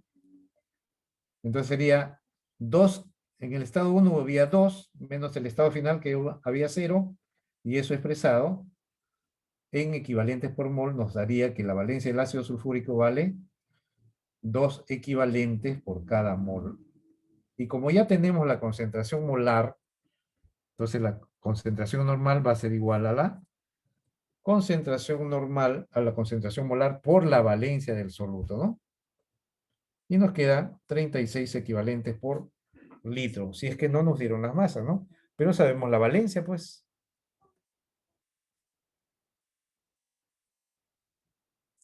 Acá dice, ya esto en operación de diluciones, ¿no? ¿Cómo disolvemos? Para disolver ¿cuáles son los instrumentos? El instrumento para disolver son las fiolas, ¿no? Son las fiolas. ¿Está bien? Son las fiolas. Las pipetas que nos sirven para tomar muestras muy precisas, ¿no? Por ejemplo, me dicen acá, prepare una solución de sulfato de cobre en este caso, de sulfato de cobre 1 molar, ¿no? A partir de CuSO4.5H2O, ¿no? Cuya masa molar es igual a 249,5 gramos por mol, ¿no? ¿Está bien? Me dicen, en una fiola de 250 mililitros, prepare una concentración 1 molar. Fíjense que no estoy utilizando 1 litro, sino 1/4 de litro. Entonces tengo que hacer la proporción, ¿no? ¿Está bien? La proporción. 250 mililitros es 1/4 de litro. 1 mol. Entonces, si yo quiero tener la concentración de 1 mol, en esos 250 mililitros también debo que hacer, si el volumen lo dividí entre 4, entonces la masa de 1 mol también la tengo que dividir entre 4, ¿no? Entonces, y calculo, pues, ¿no? El número de moles del soluto. Me están diciendo, ¿cuál es el número de moles de la solución? El número de moles del soluto va a ser igual a la concentración molar por el volumen de solución. Ya me dieron, ¿cuánto sería? El número de moles del soluto que voy a preparar en ese volumen va a ser, en este caso, ya tengo acá 1 mol por litro, es lo que me han dado, el dato por el volumen que fue 0,25 litros, ¿no? Y eso me queda que va a ser igual, litros y litros se cancela y me queda que es 1/4 de mol. ¿Y por qué? Porque el volumen como la masa son propiedades extensivas. Entonces puedo practicarle pues la fracción, la división, ¿sí o no? ¿Está bien? Son propiedades extensivas ambos, ¿no? Porque los moles son cuantitativos, depende de la cantidad de materia, ¿no? Entonces, como ya sé esto, entonces ahora lo convierto en masa. ¿A partir de cuánto? A partir de esto. Ya sé que un mol de CuSO4 está contenido ¿en qué? Está contenido en 1 mol de CuSO4.5H2O, ¿no? ¿Sí o no? ¿Se dan cuenta por la fórmula? ¿Está bien? Entonces, ahí tenemos eso. Por lo tanto, si yo divido entre 4 acá esta ecuación alfa, a esta expresión alfa, si la divido entre 4, entonces también voy a tener la misma proporción. Entonces, como ya tengo 0,25 moles, entonces simplemente a ese, en vez de 0,25 moles, le aplico factor de conversión a la unidad y con eso tendré los 62,4 gramos de la sal, ¿no? Que se van a disolver, ¿no? Que se deben disolver para formar esa solución, ¿no? ¿Está bien? Esa es la masa que tendría que utilizar si es que yo quiero hacer una solución, ¿no? ¿Está bien? ¿Qué pasó acá?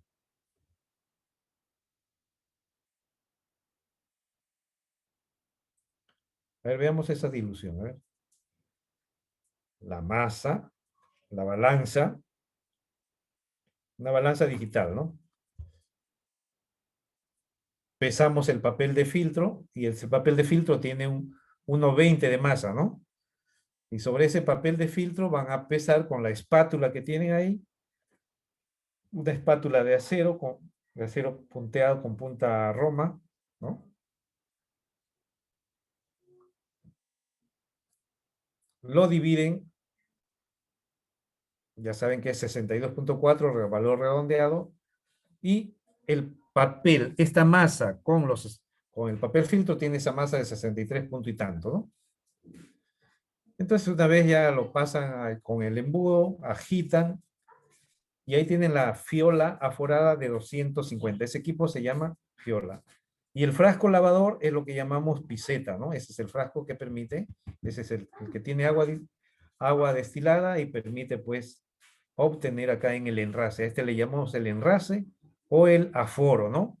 O sea, si se llega hasta acá es porque acá ya está medido sin necesidad de graduación, ¿no? ¿Está bien? El aforo. Ahora es muy importante el aforo, ¿no? ¿Qué es el aforo? La cantidad máxima de algo que puede estar dentro de un ambiente, ¿no? Entonces, igual en química, el aforo es respecto al volumen, ¿no? Hasta 250 mililitros nada más permitimos. Y para eso tienen esa rayita de enrase. ¿Está bien? Entonces ahora me dicen, dilúyela. Diluye ahora, prepara una solución. Entonces ya tienes una solución que vale 1 molar. Entonces, ¿qué tienes que hacer? De la solución 1 molar que estaba en un frasco de... Entonces, ¿qué cosa tienes que hacer también? Que en una dilución tú tienes que tomar una muestra, ¿sí o no? ¿Qué cosa debe cumplirse en una dilución? Que el número de moles en la solución antes de la dilución debe ser igual al número de moles después de la dilución de una líquida o muestra, ¿no? ¿Está bien? Entonces, para eso reemplazamos número de moles 1 y reemplazamos número de moles 2. ¿Está bien? Me piden preparar una solución 0,1 molar. Entonces, ¿qué volumen de muestra debo tomar? ¿Qué volumen de la muestra inicial debo diluir para que la solución final tenga una concentración de 0,1 molar, ¿no?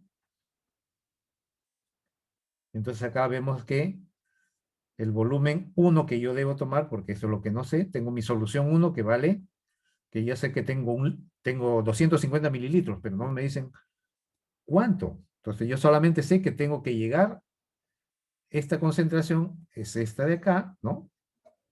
¿Está bien? Ser 1 molar, ¿no? Ya sé que esta concentración, volumen 2, ¿es cuánto? Esto vale 0,1 molar.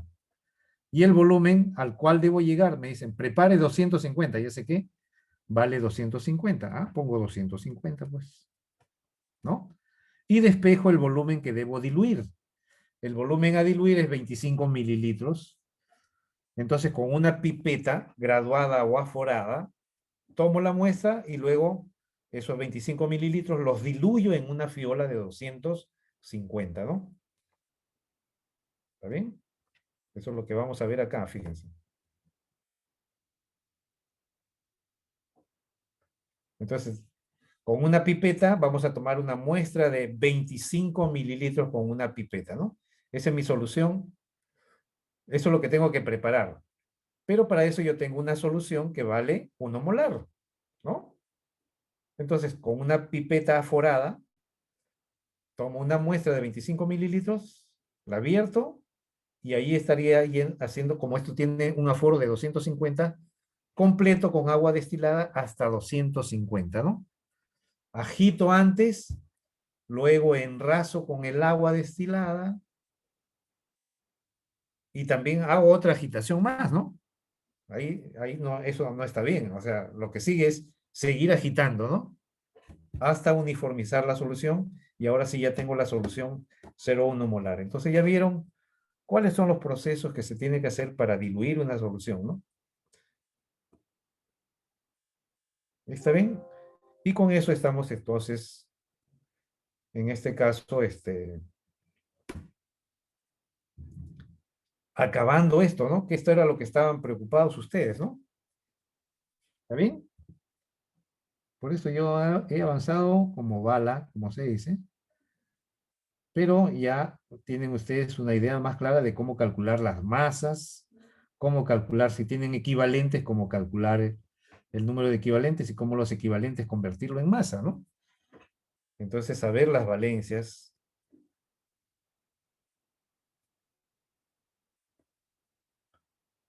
Entonces, veamos ahora el otro tema, pues, que es lo que continúa, ¿no?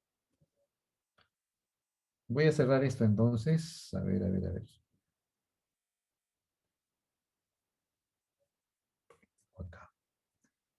Cerramos esto. Aceptar. Entonces, ahora veamos qué más hay en el aula virtual. A ver. Ya hemos visto entonces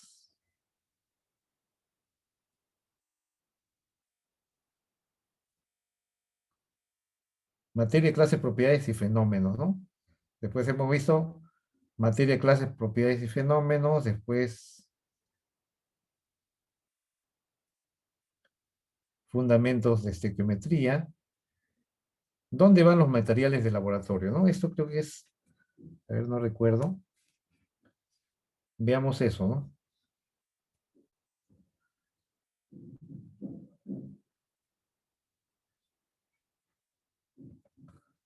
Entonces acá hay una primera parte.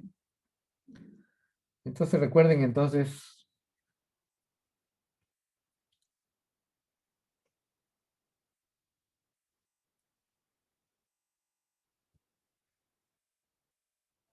antes de ver entonces lo otro, ya que estamos acá, entonces para avanzar lo más que se pueda, vamos a poner compartir pantalla, ¿está bien? Un primer avance de materiales de laboratorio, ¿está bien? Vamos a ver eso entonces.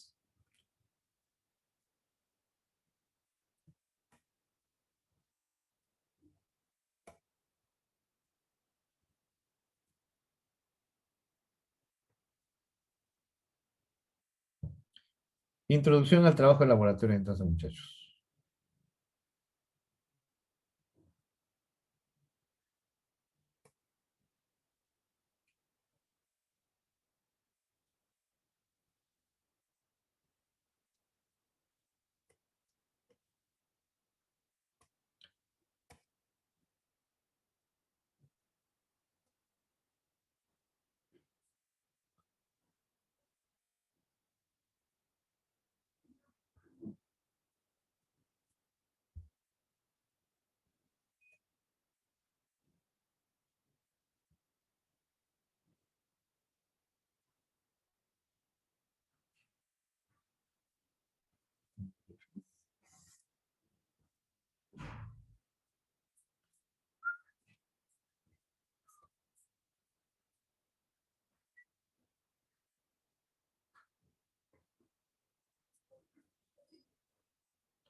Bien, jóvenes, entonces acá tienen ya.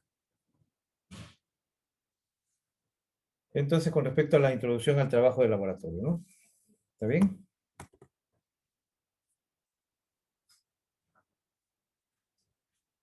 está fallando acá. Falla.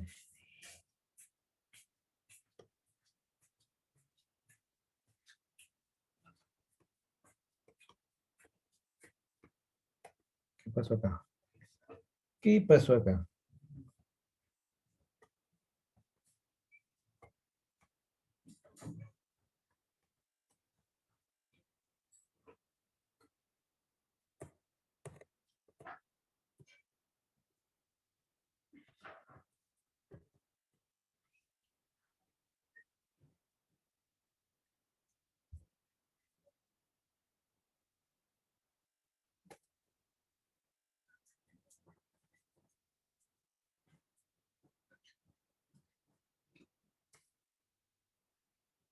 Esto lo voy a cerrar.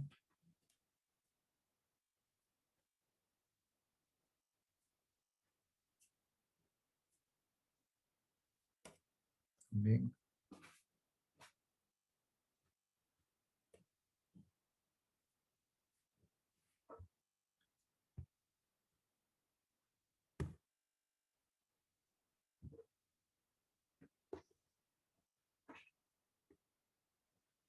Bien, entonces los materiales en el laboratorio, ustedes tienen, de los materiales son los crisoles.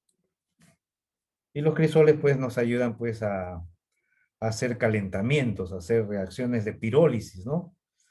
Entonces acá están viendo los crisoles que No está pueden ser compartiendo pantalla. No estoy No se ve la compartiendo. pantalla, profesor. Disculpen entonces.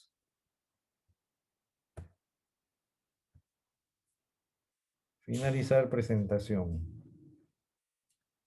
Me olvidé entonces de compartir pantalla.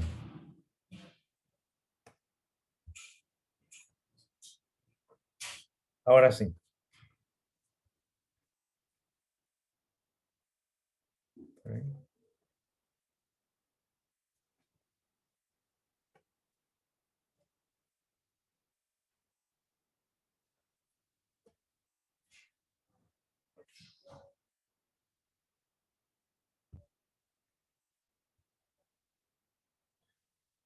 Bien, entonces uno de los instrumentos de laboratorio que ustedes tienen que utilizar son los crisoles, pues, ¿no? Espérense que se active, el sistema está medio lento, medio raro.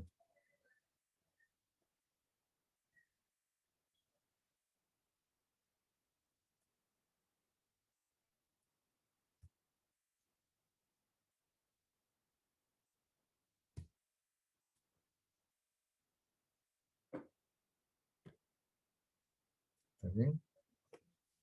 Se lo ponemos abajo. Seguimos avanzando entonces.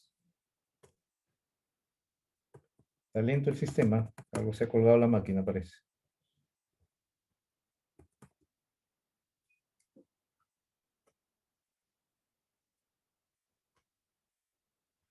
Ahí tenemos entonces los crisoles, que estamos viendo que son de diferente tamaño.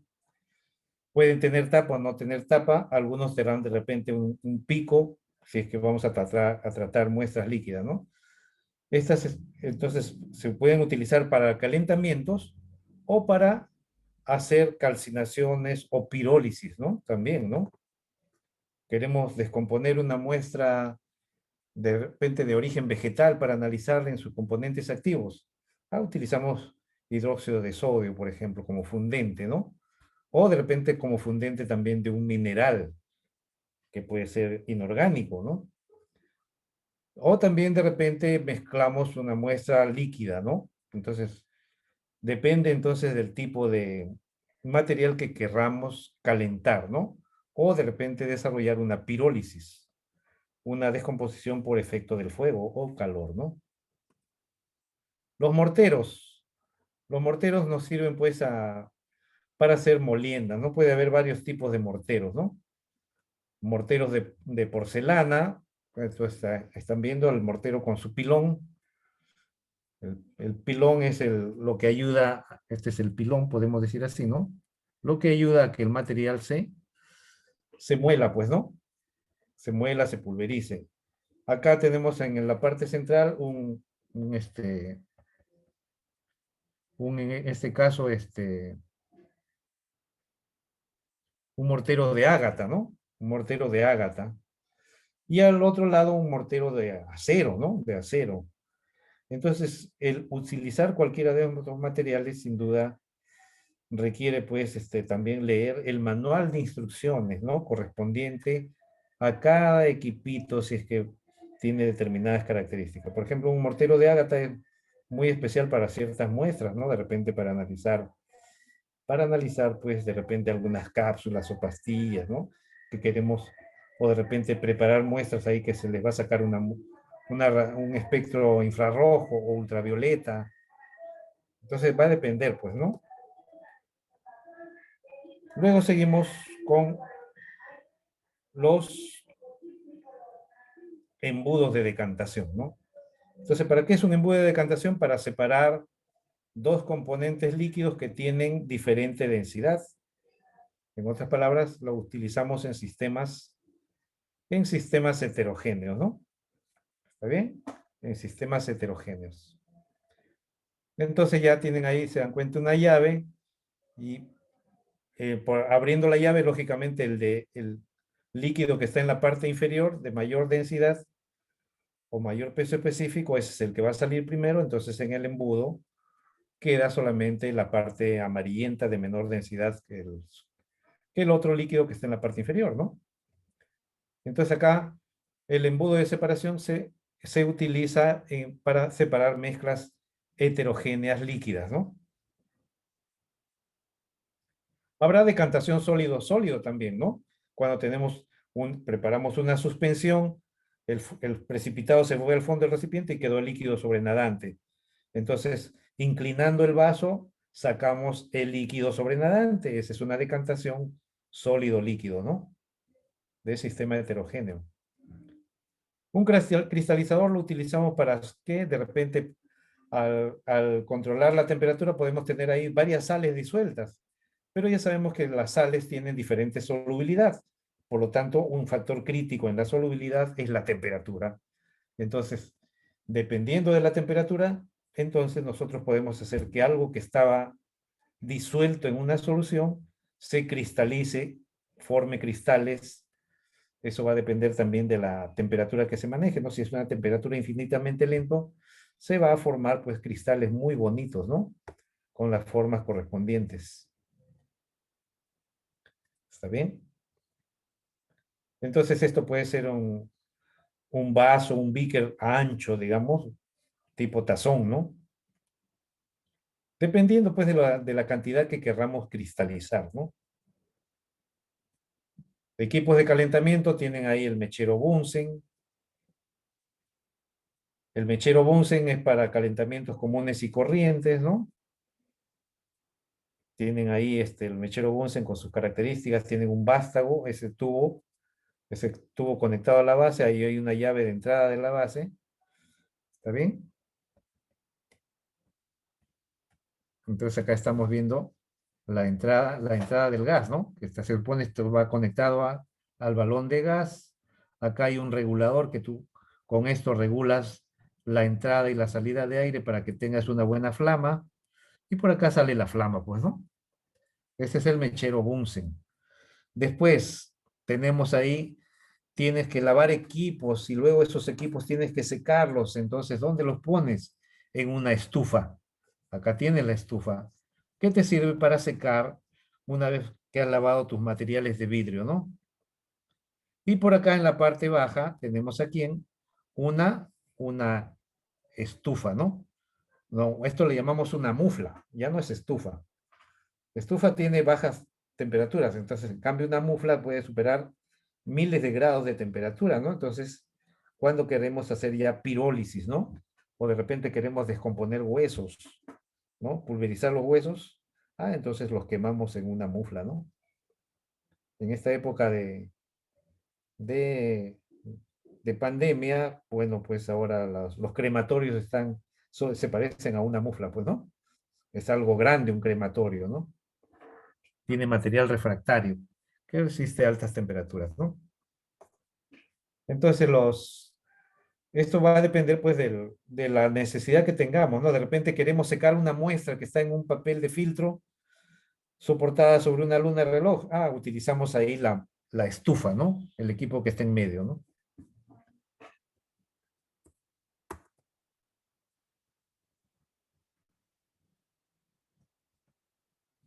bien? Entonces, adecuado a eso también está que ustedes tienen que utilizar, pues, guantes de repente aislantes del calor, ¿no? O utilizar de repente guantes especiales, ¿no? Así como los que se usan para la cocina, cuando alguien quiere sacar el pastel del horno, tiene que utilizar guantes especiales, ¿no? Aislantes, no nos vayamos a quemar. Cuando utilizamos, pues, ya sea los equipos calientes en una estufa o en una mufla, ¿no? O si no, también tener las pinzas adecuadas, pues, ¿no? ¿Está bien? Acá tenemos un mechero Fisher, ¿no? ¿Qué cosa es un mechero Fisher? Un mechero Fisher ya es una variedad del mechero Bunsen, ¿no? Un mechero Fisher tiene, un mechero Bunsen tiene un hueco nada más, un tubito con hueco. Este tiene acá en esta parte, tiene múltiples huequitos. Entonces eso le da una mayor potencia de flama, ¿no? La flama es mucho mejor que un mechero, entonces también alcanzará mayores temperaturas en la zona oxidante, ¿no? Por eso la flama azul es la flama oxidante. En cambio, una flama amarilla es una flama reductora cuando falta el gas o en todo caso también falta oxígeno, ¿no?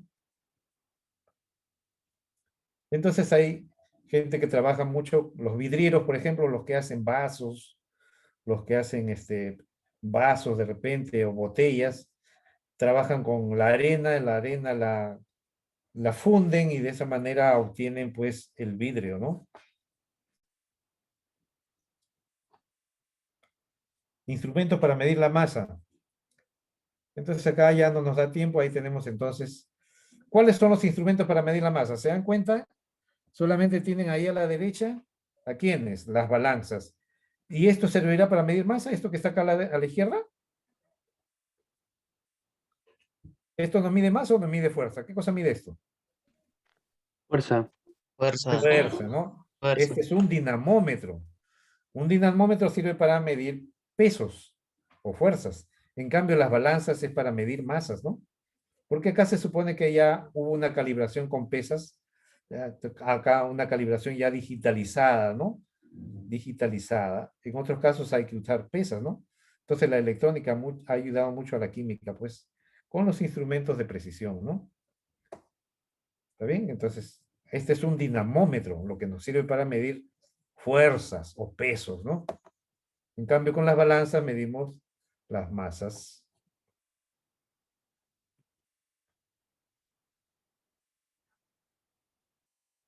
El embudo de filtración. Bueno, ustedes repasen todo este material de laboratorio. La siguiente clase lo estamos viendo. Y avanzamos algo.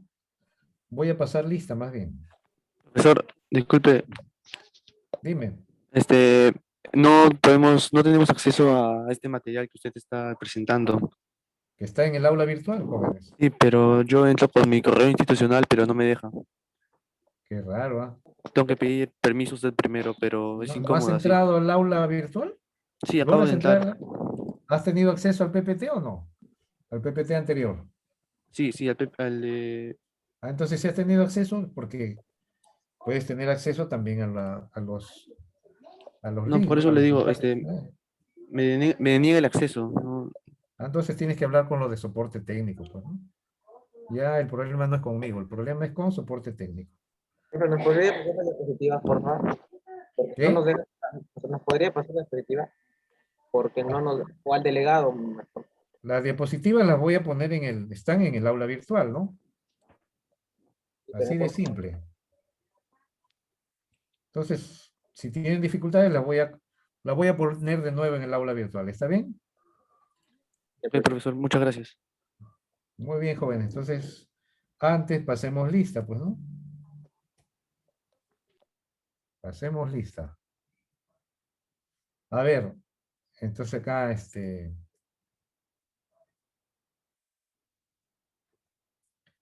hemos visto acá? Hemos visto, entonces acá pasemos lista, ¿está bien? Inche, ¿se encuentra? Inche. Presente, profesor. Yo, Juan. Presente, profesor. Juárez. Presente, profesor. León Sánchez. León, Presente, profesor. acá. No, ¿No, sí, no? presente, profe. Sí, profe, Ya. presente. López Arana, Presente, profesor. López Milla, Presente, profesor. Lozano Morales, Presente, profesor. Martínez Romero. Martínez, no está. Matos, Presente, profesor. bien. Mejía Urbina, Presente, profesor. Mendoza Navarro, Presente. Mesa Albino, Presente, profesor. Monsefú, Presente, profesor. Montes Lozano, Presente, profesor. Navarro Inga, Presente. después sigue Obregón, Presente, profesor. Oroche, Presente, profesor. Ortiz de Orue, Presente, profesor. Padilla, Presente. Palomino, Presente, profesor. Pedraza, dónde elimina, no? Pedraza, Presente, profesor. Peralta, Presente, profesor. Quispe Dávalos, Presente, profesor. Quispe Tenorio, Presente, profesor. Ramírez Vega, Presente, profesor. Reyes García, Presente, profesor. Rodríguez Parreño, Presente, profesor. Ruiz Luna, Presente, profesor. Salazar Reyes, Presente, profesor.